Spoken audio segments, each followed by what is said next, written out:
Good afternoon, everyone. My name is Mark Wu. I am the Henry L. Stimson Professor of Law at Harvard University. It's my pleasure and honor to welcome you to today's event at the Program on U.S.-Japan Relations, for which I serve as a faculty advisor and to serve as a moderator for today's event. Today's seminar is co-hosted by the Fairbanks Center for Chinese Studies, the Harvard University Asia Center, the East Asian Legal Studies Program at Harvard Law School, the Harvard Kennedy School Japan Caucus, and the Harvard Undergrad Japan Policy Network. I also, yes, I was going to say, you draw a crowd and you can see it standing room only here. And before I get started, may I also introduce a special guest for today's seminar and a hearty welcome to Harvard, to our new Consul General of Japan in Boston, Mr. Takahashi Seiichiro.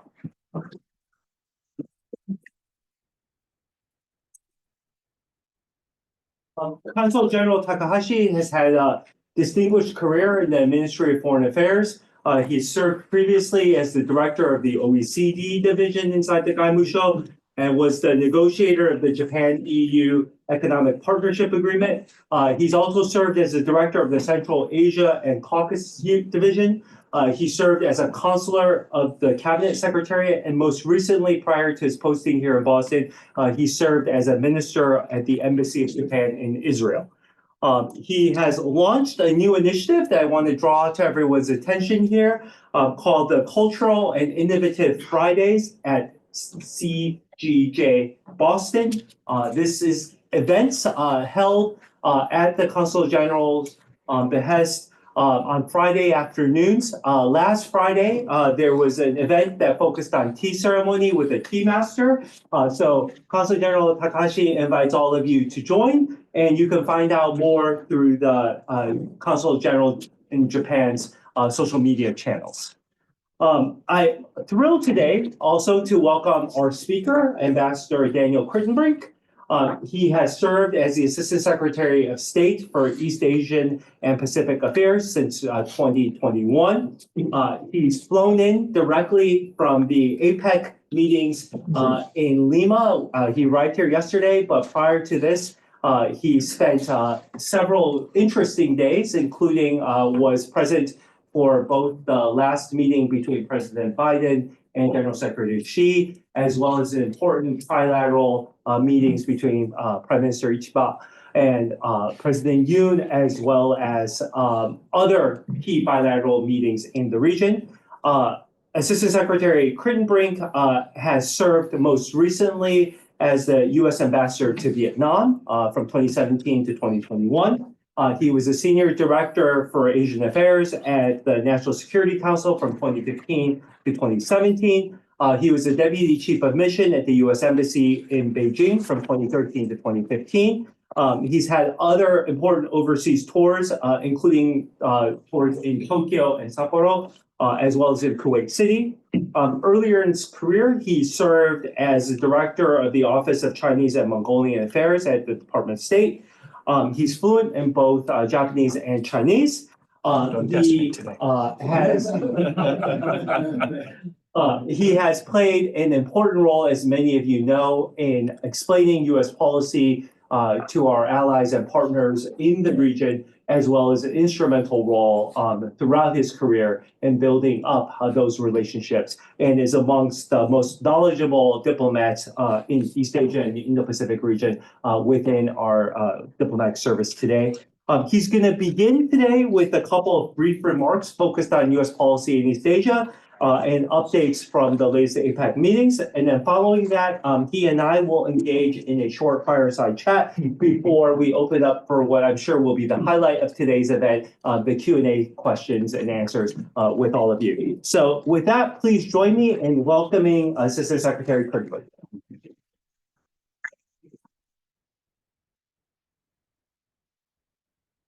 Mark, thank you for that overly generous and embarrassing introduction. I'm Dan Kritenbrink. I believe I have the best job in the world. I've been a career American Foreign Service officer for the last nearly 31 years. As Mark indicated, for the last 3 years, I've been the Assistant Secretary of State for East Asia and Pacific. Spent the bulk of my career living and working in Asia. for working in Washington on Asian-related matters. And it's truly been an honor of my lifetime to do so. But I'm really deeply honored to be here today in this revered institution of higher education. And there's so many people that I want to thank for inviting me here, starting with Mark, of course. Thanks, my old friend, for agreeing to moderate our fireside chat by the chalkboard here. Good draw some flames. Look forward to engaging on that. But I'm really grateful to everyone at the Weatherhead Center, the Fairbanks Center. I also want to thank my new friend, Professor Fujihira, for the introduction. And I also want to explain that I learned last night that Professor Fujihira is a dear friend with an old and dear friend and colleague of mine, Professor Nakano Koichi, who's right over here. I think many of you who are engaged in Japan-related matters know what an esteemed scholar he is. He also had the misfortune of being my sponsor at Sophia University almost 25 years ago when I was a visiting scholar. And I'm so honored to be able to maintain this friendship, and thank you for making today's event happen. I also, of course, want to recognize Dr. Howell, Dr. Farr, and all the other distinguished scholars here, and also the newly arrived Consul General Takahashi-san. There was one key data point that I think Mark missed from the Consul General's bio. He also has the finest chef in Boston, I think, as well. So I encourage you to attend one of his salons, as I did last night. I did want to keep today slightly more informal and conversational. So what I did is I jotted down 5 thoughts that I wanted to share with you on a couple of cards here. I want to walk through those, and that's hopefully just an introduction to what I hope will be a scintillating conversation led by Mark and involving all of you. The first point that I would make today is perhaps the most obvious. The Indo-Pacific region matters, and I think it matters than any other region on the planet today. I know that's a bold statement, but I believe it. I think we believe it. My boss, the Secretary of State, Antony Blinken, has said more than any other region, what happens in the Indo-Pacific will shape the trajectory of the world in the 21st century. And we believe that, and we feel that we live it every day. Just a few stats.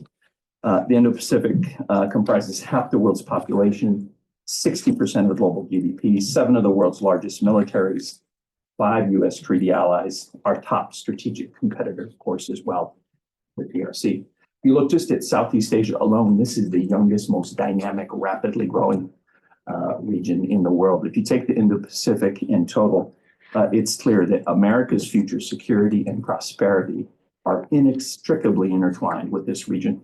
We need to be fully engaged and involved with this region if we are to maintain our security and prosperity in the years ahead. And it's more important than ever that we have scholars, researchers, and hopefully future diplomats who understand this region and are prepared and willing to engage in it. That's point 1. Point 2, I like to underscore, I think this has been the case certainly throughout my career, but I think in particular under the Biden-Harris administration, we have really underscored allies, partners, and friends. Our focus is working with allies, partners, and friends to build their collective capacity so that together we can advance our shared vision for a region that is free and open, interconnected, prosperous, secure, and resilient. When I try to summarize in one phrase the Biden-Harris administration's approach to Asia, I summarize it with allies, partners, and friends. But I think if you look over the course of the last several decades, I think you could make that same argument. We are stronger, we are more secure, we are more effective, we are more influential when we are working together and in lockstep with allies, partners, and friends. And I also like to underscore that despite the fact that I've spent much of my career working on China and in China, despite the fact that everywhere I go, everyone wants to talk about China, I always like to start a talk like this by saying we have a regional strategy. We have a regional strategy of which China is a part and not the other way around. In other words, I start and end my day by thinking about how can we work with our like-minded allies, partners, and friends to buttress the rules-based international order, to advance our shared interests. And then from that perspective, we look upon and address all of the other issues and challenges that we face, including the PRC. I think what I'm most proud of as well over the last 4 years is the work that we've done with allies, partners, and friends is increasingly networked. We talk about building a lattice work of formal and informal relationships and partnerships across the region. And we think that's the most important and exciting work that we've done to continue to maintain a region that's free and open and at peace. I look across the region. I'm proud to say that I think as of today's writing, our security treaty alliances across the Indo-Pacific region are stronger than they've ever been before. But as I indicated, we've increasingly networked these relationships. You think about the unprecedented trilateral cooperation amongst Washington, Seoul, and Tokyo, flowing from the Camp David Summit. You think about the summit in April that was of last year. You think about the summit in April of this year between the US, Japan, and the Philippines. You look at other combinations of partnerships, including the US, Japan, Australia, and the list goes on and on. Look at the achievements we've made in building out the Quad and announcing AUKUS and announcing the Indo-Pacific Economic Framework. But we've also invested in the region's formal institutions, and we believe in their utility and effectiveness. We upgraded our partnership with ASEAN to a comprehensive strategic partnership. And we hosted a summit. President Biden hosted a summit at the White House for ASEAN leaders in Washington for the first time ever. President Biden hosted at the White House 2 Pacific Island summits, and we've invested mightily in the Pacific Island Forum.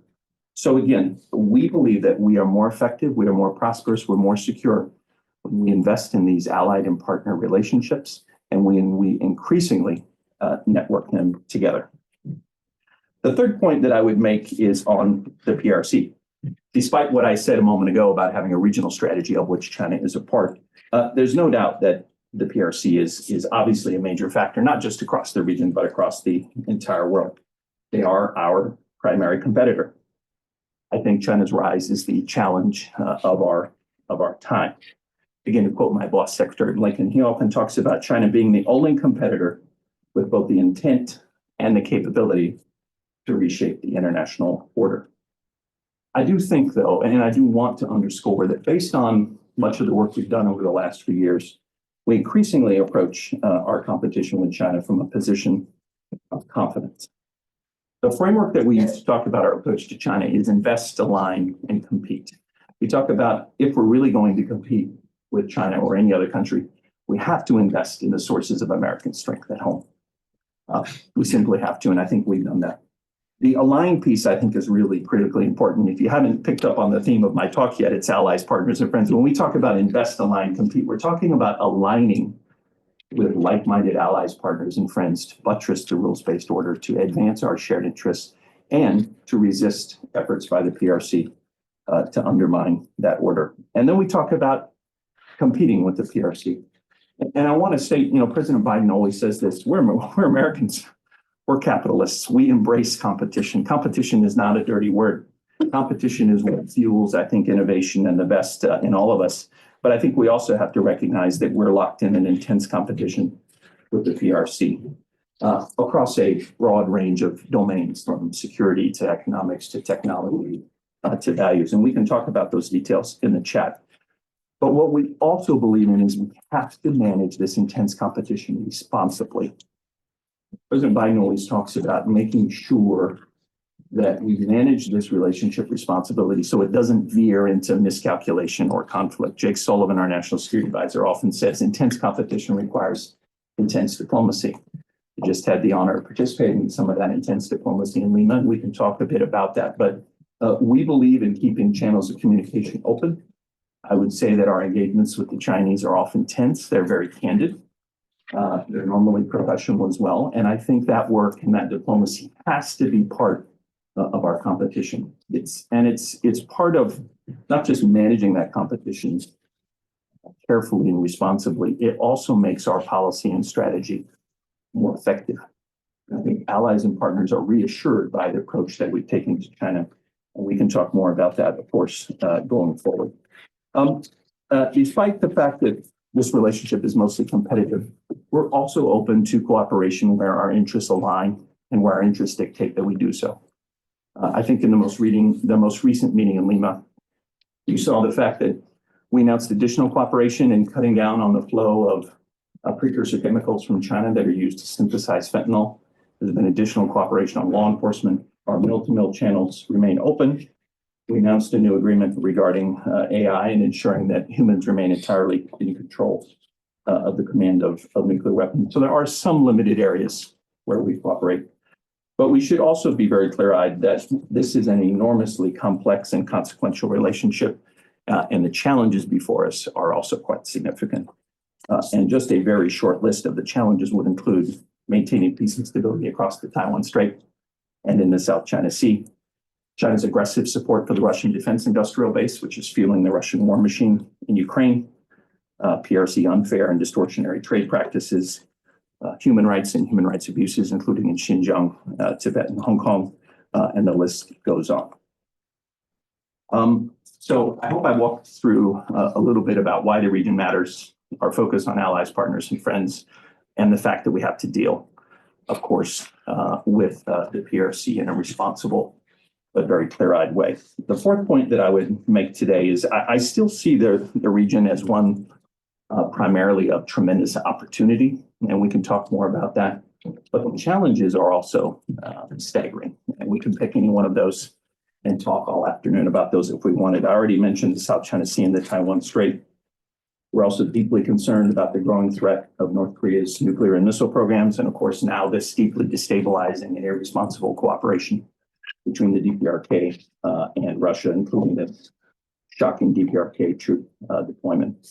The situation in Myanmar is quite serious. We are deeply concerned that Myanmar is on a path of potentially becoming a failed state and having a full-blown civil war. And we need to do everything possible to avoid that as well. And if we're going to do so, we're going to have to do so with allies, partners, and friends.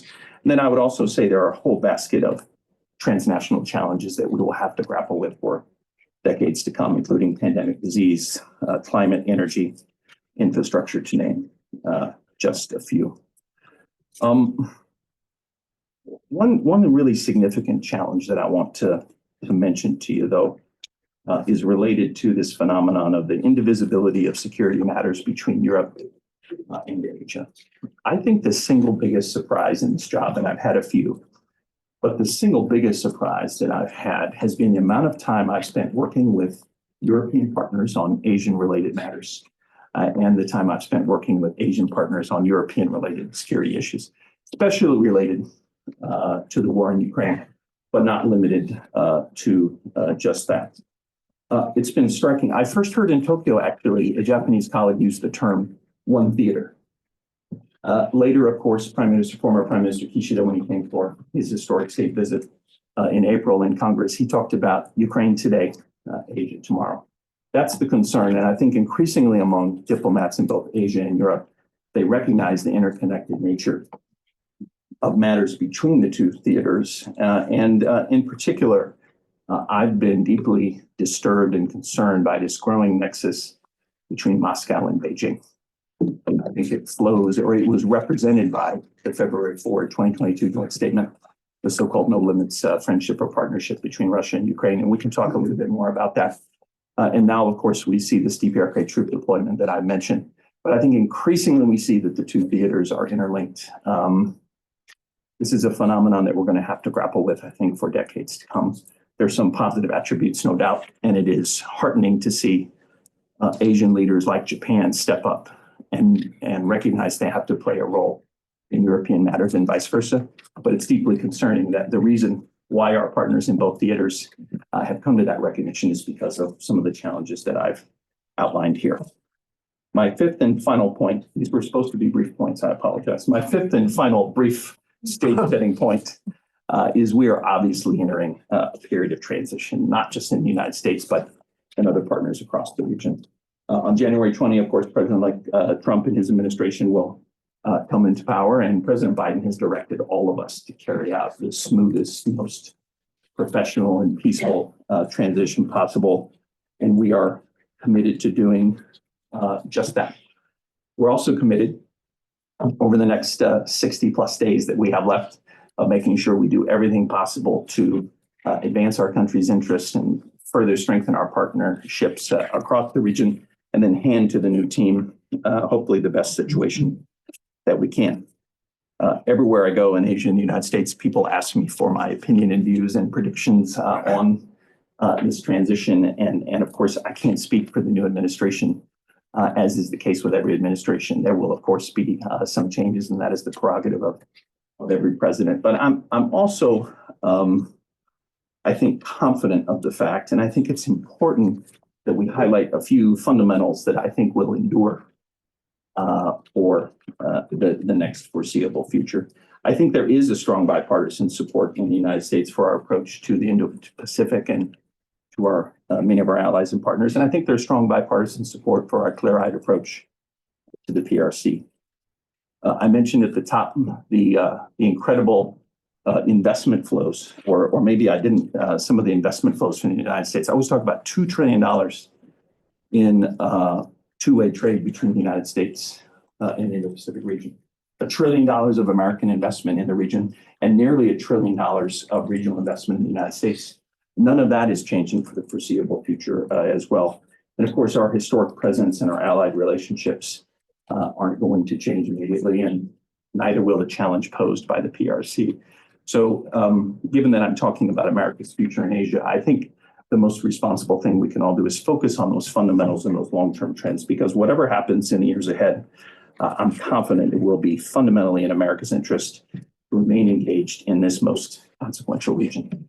I'll also mention, as I did at the top, it's really important that we have hopefully young and future diplomats willing to engage in this region. And I hope some of you might consider a career as a Foreign Service officer. It's certainly been a satisfying one for me. But why don't I stop there? And I look forward very much to our fireside chat. Thank you, Mark.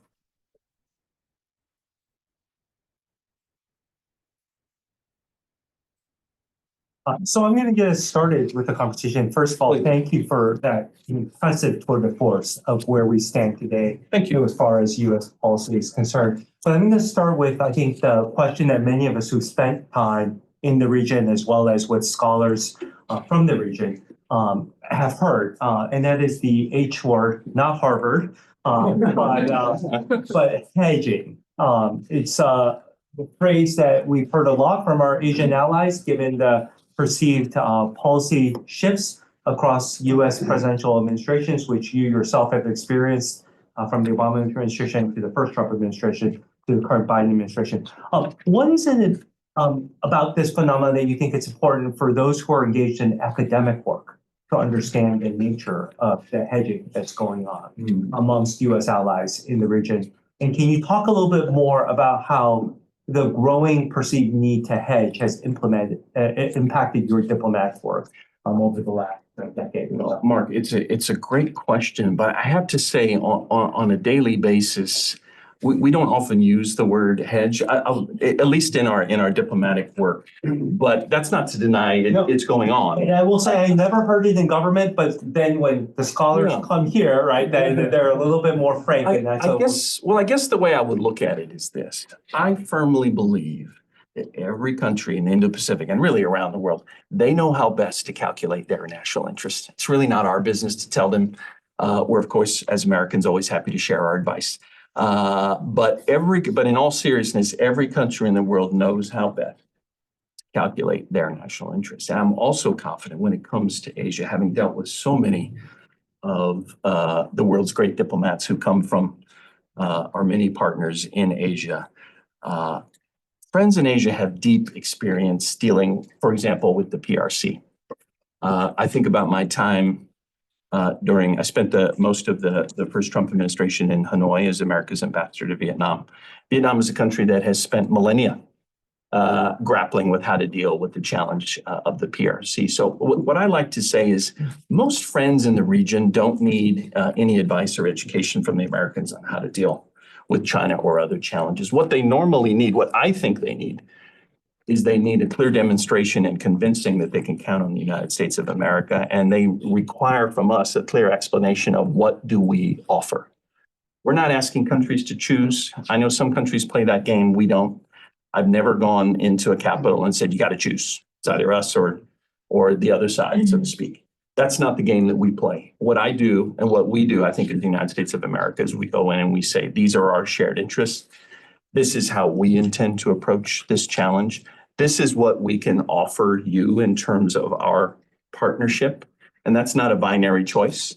And then what I'm confident of is when other countries and their leaders sit down and calculate how best to respond to X, Y, or Z issue, they will take into account what they know the Americans offer and the credibility and reliability of the United States. And then they will look at the other challenges they have and make the best decisions possible. Many people may call that hedging. I just call that smart policy making. And our job is to continue to show this is our offer. This is why you can count on us. And this is why we're going to count on you in partnership to make the best decisions possible, hopefully together. I'll make one last question. I've never seen a stronger demand signal for American engagement and investment of all types across the region than I have felt over the last several years, probably last decade plus. And you hear so many leaders talk about that repeatedly. So I think our focus, we have to make it more about us than about someone else.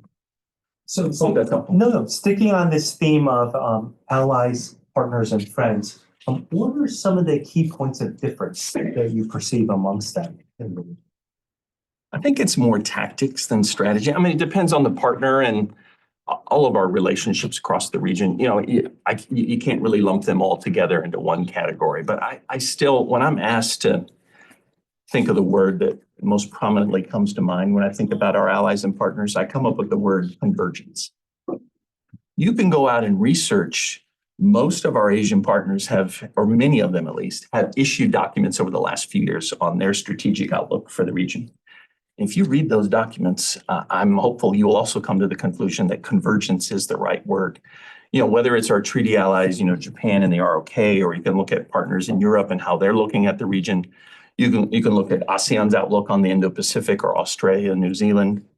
You see that, or our friends in Indonesia and elsewhere. You see this tremendous, I think, alignment and convergence about the kind of region we want to live in. We want to live in a region that is peaceful, prosperous, stable.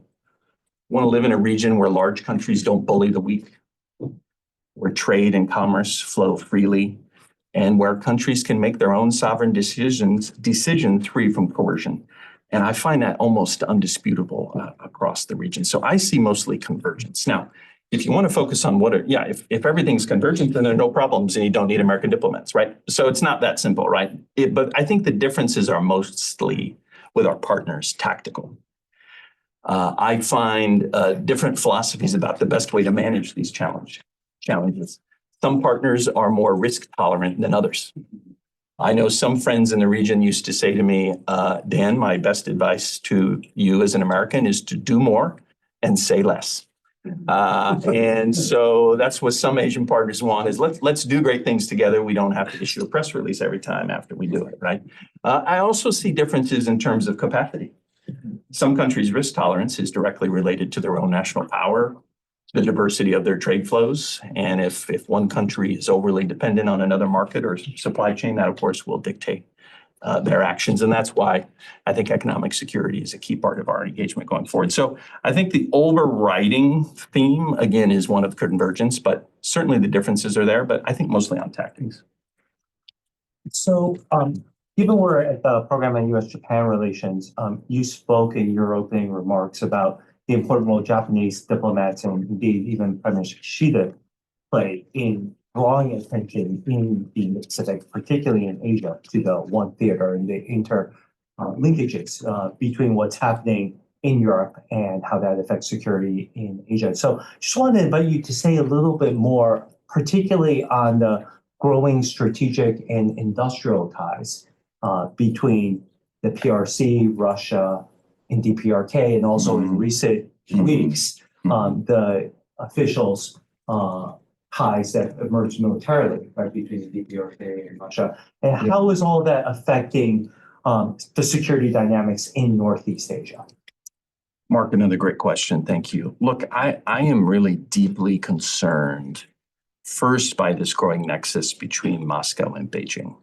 And I know, just a couple of weeks before Russia's illegal and unjust invasion of Ukraine, Vladimir Putin and President Xi Jinping sat down on February 4, 2022, and they issued this so-called no limits friendship document. The thing that I found most disturbing about that document, though, is if you go into section 3 on security, there's a phrase in there that basically talks about how the two countries essentially intend to dominate their near adjacent areas. I think they call them their common adjacent regions. And they talk about brooking no internal interference there, not allowing color revolutions to take place there. I remember talking to my friends in Asia and I said, have you read this document? Who do you think they're talking about when they talk about near adjacent regions? They're talking about you. And I think that our friends ought to keep that in mind when they consider the implications of this growing cooperation between Moscow and Beijing. But I find the philosophy that's represented in that document deeply concerning. I think it's a largely very dark, negative view of the world, and I think it represents a fairly aggressive expansionist view of the world. And so that's been quite concerning. And then you've seen, as I mentioned a little bit in my introductory remarks, this strong Chinese support, de facto support for Russia's war against Ukraine. Rhetorical support, diplomatic support, support for the Russian defense industrial base, without which this war could not be prosecuted. Now, we have noted that the Chinese have done some things in this area that we should note. The Chinese did come out very strongly to warn against the use of tactical nuclear weapons early on in the war when Russia was considering that. I think for the most part, Russia has not, or China rather, the PRC has not provided arms and weapons directly to Russia. But nonetheless, this dual-use trade and all of this support to the Russian defense industrial base is fueling the Russian war machine. We should be clear-eyed about that. We should be direct about that. That's why we've implemented hundreds of sanctions against various entities in the PRC and elsewhere that are fueling this trade. But I think that's just one manifestation mark of this really disturbing cooperation that we see between those two countries. And that's going to be a feature that we're going to have to grapple with, I would predict, for certainly the next several years and perhaps much longer. And then you add on top of it this new phenomenon of this increased cooperation between Moscow and Pyongyang, another nexus. Now, of course, I'm sure there are many scholars here who focused on the DPRK and know the country much better than I do.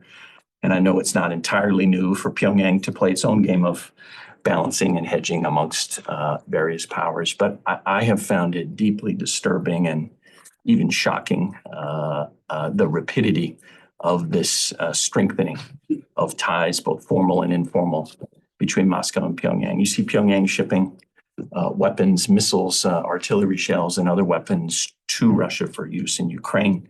Now you see the shocking and dangerous and escalatory deployment of more than 10,000 troops, presumably for use on the battlefield against Ukraine.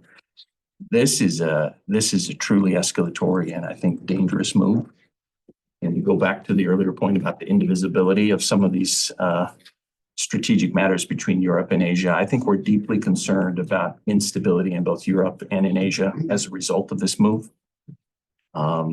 Certainly, if you talk to friends in Seoul, they're most concerned about what is Moscow providing Ukraine in exchange for this assistance. I think we have to be deeply concerned about that. And I think our only choice going forward is continue to do everything we can to deter North Korea, to impose costs on North Korea and Russia for this move. But I think here too, we intend to continue to be very direct with Chinese counterparts on this matter as well. And I think as you saw from the readout in Lima, President Biden was very direct with President Xi on this matter. We presume, despite the fact that there's this growing Moscow-Beijing nexus, Moscow-Pyongyang nexus, I'm not prepared to say that there's a growing Moscow-Beijing-Pyongyang nexus, not yet. I think that we presume that Chinese friends cannot be entirely happy by some elements of this growing cooperation. We think that China has an interest and a responsibility to step up. And if it in fact intends to live up to what it says its stated principles are, to take steps to make sure that this Moscow-Pyongyang cooperation does not lead to instability in Northeast Asia. And we're deeply concerned that it will, and China can and should do more. So I'll ask my last question before Please. I open up the audience. You played an important role in the response to this, and I think you're to be applauded in facilitating the acts of political courage in both Tokyo and Seoul in building this trilateral cooperation that's emerged over the course of the last 4 years. But we've just gone through two monumental elections here in the US is one, but also in Japan, Sure. another one. And we have more on the horizon, the upper house elections in Japan, as well as the fact that President Yoon is term limited in Korea. So I wanted to ask how the political dynamics in these three countries are going to affect the nature of both the US-Japan relationship as well as trilateral cooperation over the course of the next couple of years. Another great question. Look, it's particularly gratifying for me and even emotional to see how our ties with both Tokyo and Seoul have grown to, I think, unprecedented levels. I was chatting a little bit last night when I was enjoying Takahashi-san's chef's food and his scintillating conversation, but I reflected that at the April state visit by former Prime Minister Kishida, both myself and many of my Japanese counterparts who've known one another for coming up on 3 decades now, we remarked how remarkable it is that our alliance has come this far, that Japan has come this far in terms of becoming a regional and global leader. The Japanese ambassador in Washington, Yamada Shigeo, always says that the U.S.-Japan alliance has become global. And I fully embrace that vision. I think that's a fact. And to see that happen the way that Japan has stepped up and our alliance has stepped up, I think is gratifying. And I think it's more important than ever before. I often say, thank God that our alliance and partner relationships and our friendships are stronger than ever before, because I think the extent of the challenges we face are also unprecedented. I think you could say the same about Seoul as well. And you think about from the very beginning of President Yoon's election, how we've taken our bilateral alliance to unprecedented steps. And, it wasn't just President Yoon's singing ability at his state dinner. That was particularly striking in 2023. It was the breadth and depth of the new announcements in our joint statement and in the Washington Declaration that were really moving. And then, Mark, directly to your point, the rapprochement between Seoul and Tokyo has just been stunning. At Camp David, I was really moved when President Biden from the podium said that the lion's share of the credit for our unprecedented trilateral cooperation belongs to the leaders in Seoul and Tokyo who've shown unprecedented courage bringing the two countries together in advancing this rapprochement. And that in turn has led to our unprecedented trilateral cooperation in security domain and economic security domain, in the tech domain. For example, I lead a dialogue at my level with my Japanese and Korean counterparts, and we talk primarily about what are Japan, Korea, and the United States doing to advance our shared interests around the world? What are we doing together to build collective capacity in Southeast Asia and the Pacific Islands? And I think that's a demonstration for just how far we've come. Look, I think countries always, they pursue their policies and their foreign policies based on their national interests. I would like to think that the interests that we've talked about here today are enduring. And just as our allied and partner relationships in the region now have stood for more than 70 years, I'm confident they'll be enduring going forward. And I would like to think, despite the complexity in the Japan-ROK relationship as well, that that rapprochement and the bilateral and trilateral cooperation it's brought about will continue as well. I think I mentioned this at dinner last night. I won't mention the name. I was really struck by a diplomat in one of the countries who said, we don't have the luxury of focusing on these past historical issues, right? Those issues will remain, but more than ever before, I think we need to be focused on the here and now and the urgent challenges that we face. And I think it's that kind of thinking that I'm optimistic and confident will continue to drive this cooperation going forward. Well, thank you for those additional remarks. We're going to move to the Q&A, and just a note to the audience that we do plan to post a video recording of today's event, and that will include the audience question and answers. As is custom in this series, our first question will be one from one of our associates. So may I invite Kohei Takeda, who is from the Diamond Ink Weekly magazine, as well as a Fulbright scholar, to pose our first question. So thank you very much for your conversation. Thank you. Yes, I'm Kohei Takeda, the member of the program on US-Japan relations. Then, so I'm so honored to be the listener. Then, so the Trump administration is expected to shift from multilateral diplomacy to way on EU-based bilateral diplomacy with a outline of the diplomacy and trend administration. And on the other hand, the importance of multilateral diplomacy should not be neglected, as like is in the recent APEC. So under these circumstances, as a diplomat who has actually conducted negotiations in the PRC and the Asian region for many years, so what approach would you expect Japan to follow in order to achieve peace and stability in the Indo-Pacific region, in security or economic security domain that you mentioned? Well, thank you, Takeda-san. There's a lot to grapple with there. Maybe the best and simplest answer I could give is that I'm confident that Japan's role, both regionally and globally, will only grow in the years ahead. I'll also add that, one of the most satisfying things I've seen happen in the region over the last few years is some of these groupings that are forming that don't even involve the United States. When I see a meeting between Japan, Korea, and Australia, for example, or Japan, Australia, and the Philippines, that's also heartening as well. And again, I'll go back to what I said a moment ago. I think countries know how to best determine and advance their own national interests. I'm confident that, as has always been the case, that the Indo-Pacific will remain central to America's interests, and we will remain engaged. But I'm also confident that partners like Japan and Korea, Australia, and others, I think, will increasingly step up. Been encouraged through our engagement.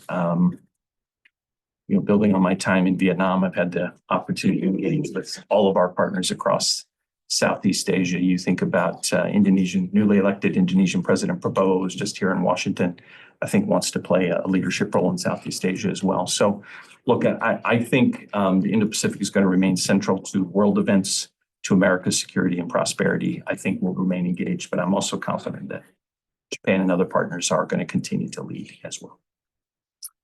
So given Ambassador Crittenden's mention of students and potentially future diplomats, I'm going to open the floor up first to see if there are any Harvard College students as well as any graduate students who are interested in going into diplomacy. Not to put you on the spot. So if there are any questions. I think we got one over here. Okay, so if you could please introduce yourself. Yeah. Hi, my name's Nia. I'm a junior at Harvard College from Vietnam, actually. Hey, Hanoi. great to see you. Where are you from in Vietnam? Hanoi. Hanoi. Thank you for your time. Good city. Thank you. Just shifting gears a bit to Southeast Asia, how do you see the South China Sea dispute figuring out in long term, and what other challenges the Southeast Asia present to the new administration in the future? No, I really appreciate the question. Look, I'm going to give a talk this afternoon at another institution in town on the South China Sea. But look, I think the same can be said about South China Sea as we can say about the Indo-Pacific writ large. I think peace and stability across the South China Sea is vitally important. Something about more than half of world commerce flows through the South China Sea, particularly certain sectors and certain shipping routes when you consider it that way. We think about both the oil and natural gas and fishing stocks there. I think peace and stability across the South China Sea remain vitally important to peace and stability globally and to the health of the global economy. And that's why it's in America's stated national interest to maintain peace and stability across the South China Sea. There's no doubt about what the main challenge is to maintaining peace and stability across the South China Sea. Even though this is a very complex issue with disputes amongst all the claimants, there's no doubt that in our view that it is the PRC which is pursuing a very aggressive policy based on our assessment of dominating the South China Sea, both its resources and the territorial features. So our position remains, first, we have to continue to promote respect for international law and the peaceful resolution of disputes. And that means mostly, I think, partnering with the claimant states and other friends in ASEAN and globally on trying to stand up for and respect international law. Secondly, we will continue to build the maritime capacity of allies, partners, and friends across the region, including in Vietnam, but many countries. And we believe that that's not irresponsible. That when a country has the ability to actually understand what's happening in its maritime domains and the ability to defend those interests, we think that's a deterrent to escalation and irresponsible action. And that's why we focus so much on building, again, the collective capacity of the claimant states in the maritime domain. And then third and finally, we're also committed to maintaining our own presence and our own operations, both presence operations, freedom of navigation operations, and the like. But if we can continue to do that and do that collectively, I think that gives us our best chance of maintaining peace and stability. I know it's really important to Vietnam, and I appreciate you raising it. Any other aspiring diplomats out there? Got one in the back row. And one over here. So we'll take both questions together. My name's Sam. I'm actually trying to get an internship at the State Department. Outstanding. Outstanding. Hope you'll come work in EAP. You talked about the importance of competition and economic competition. Yeah. And you said in the realm of sort of bilateral trade competition. I'm also curious your thoughts about how the US is confronting other forms of economic competition by China, for example, in international development projects like the Belt and Road Initiative. Great question. Another really complicated one that we could devote an entire day to. I guess I would see various elements to it. One is, I think we have a national interest in deterring China from using its unfair and distortionary trade practices to disrupt our own economy and our own communities in the United States. We've seen this movie play out before, and we're determined not to let it happen again. So when China builds this protected market and provides huge subsidies to its national champions in various sectors, and then unleashes them on the rest of the world through those unfair distortionary practices, I think that's something that we have to stand up to, and I think we as a country have to be clear-eyed about that. The other thing that I would say is, that applies to a number of markets, but China has also been actually quite public and a bit brazen, if I may say so, in publicly stating their ambitions. Sometimes I state to my Chinese counterparts, thank you for at least being honest and clear about some of these issues like Made in China 2025 and the like. China has a stated policy of dominating basically all of the high-tech sectors of the 21st century economy. And I don't think it's in our interest to let that happen, or at least not to let it happen based on unfair distortionary trade practices. We're always happy to compete on a level playing field. But that's why you've seen us take some of the steps that we have. And in terms of the tech competition as well, and again, this is a very complex issue, but in some domains, the highest, in terms of computer chips, for example, the most advanced chips have direct military applications. And it's not in our interest to help the Chinese PLA perfect the means with which to intimidate others and attack others, right? And so I think it's natural and legitimate that we would take some steps as the United States and together with our partners to restrict the highest end chips that have those advanced military applications. As the National Security Advisor has often said, he talks about building a small yard with a high fence. In other words, going to the most exquisitely advanced chips and restricting those.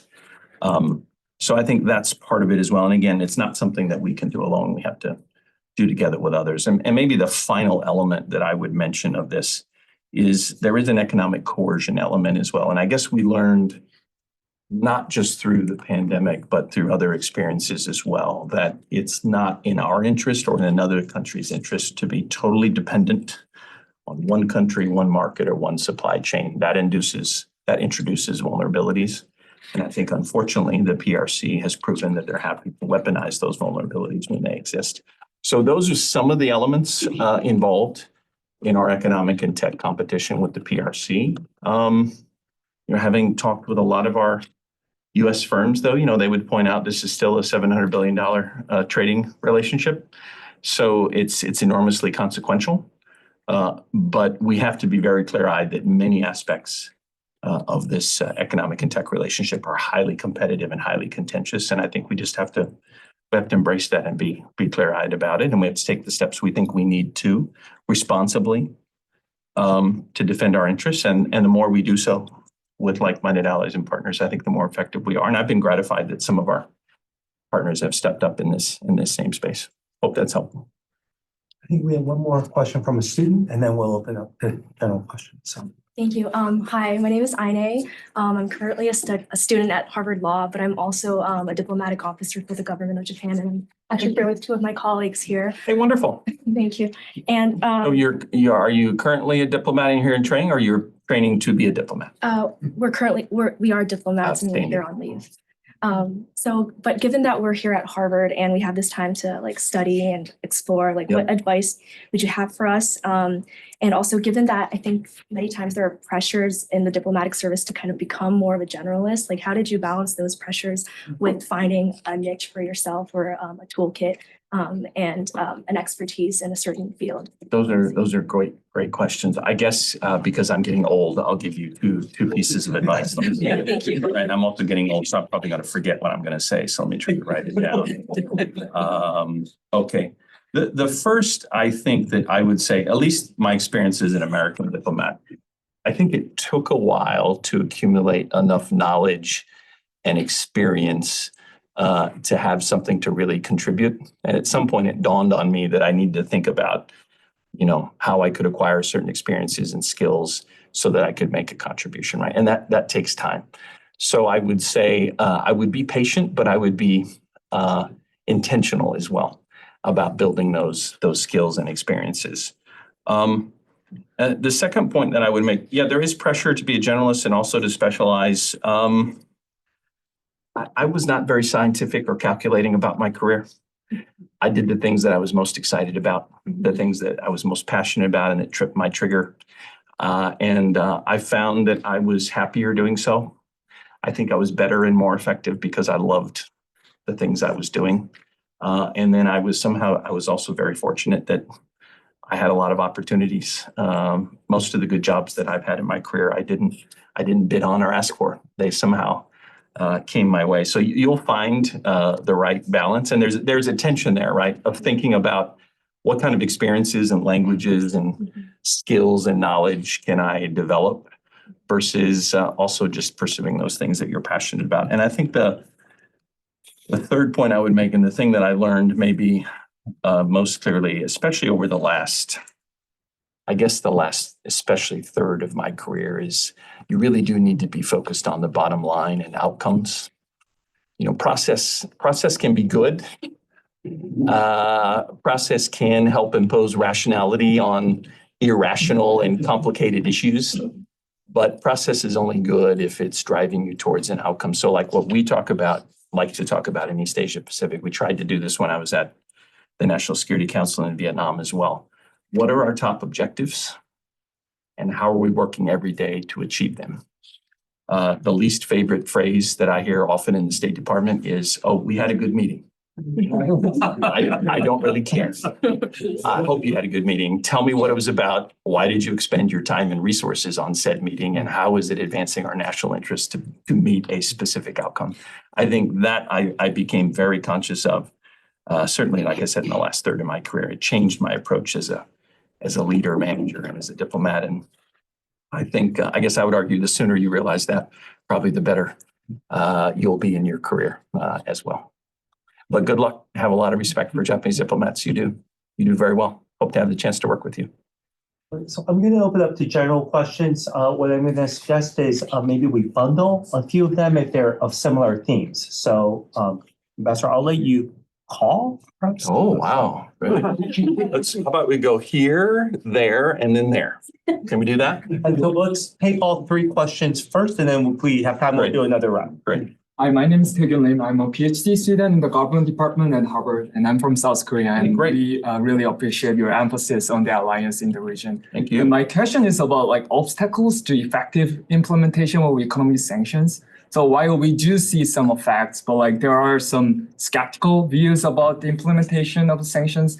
And what do you think is the biggest obstacle to implementation of sanctions? And what do you think, how the U.S. government tries to overcome these obstacles? Yeah, thanks so much. Great question. Thank you. Then let's go here. Yes. Li Ho from Harvard University Graduate School of Design. It's not government. Wonderful. Yeah. But my I'm from China, so my question Great. about tariff. So what, is it a key word in the international relationship of East Asia and Pacific?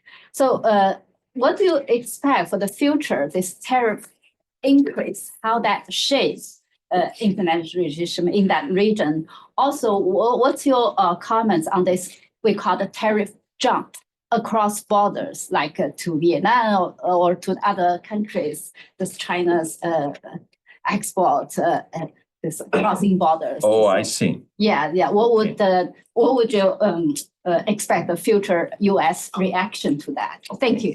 Thank you. And please, in the corner, we met earlier today, Professor Howe. I'm David Wolf from the University of Hokkaido. Hey, great. I love Hokkaido.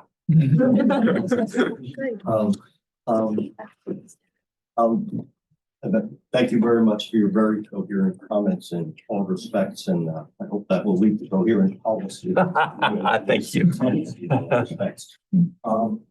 The PRC seems to have found at least some interest in seeing conflict in Europe. I'm wondering if the department sees ways in which President Putin might find interest in bringing conflict to Asia. And if there's any particular risks that the department sees possibly coming up in the course of the transition period when many people are kind of in a lame duck status. People are going out. Questions get harder as they come in. Okay, let's start over. Thank you for that. Let's start over here.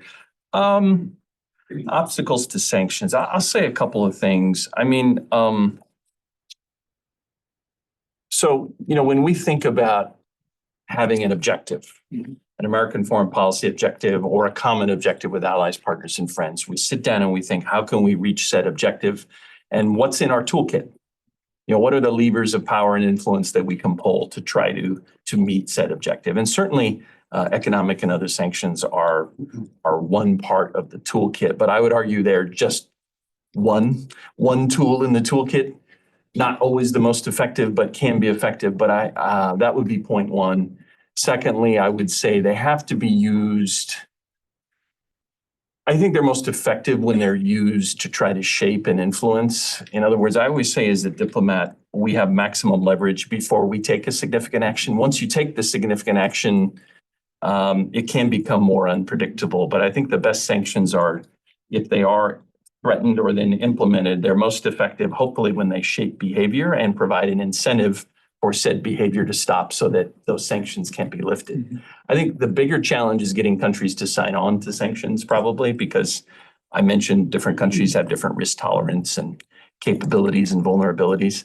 And then once they're signed on, the sanctions enforcement has to be absolutely critical. And leaky sanctions don't really get you anything. So again, I would just underscore one of many tools. Getting countries on board is quite hard, and then ensuring they're enforced is key. But again, I think they're most effective when they shape the behavior and can then be lifted. That should be the goal.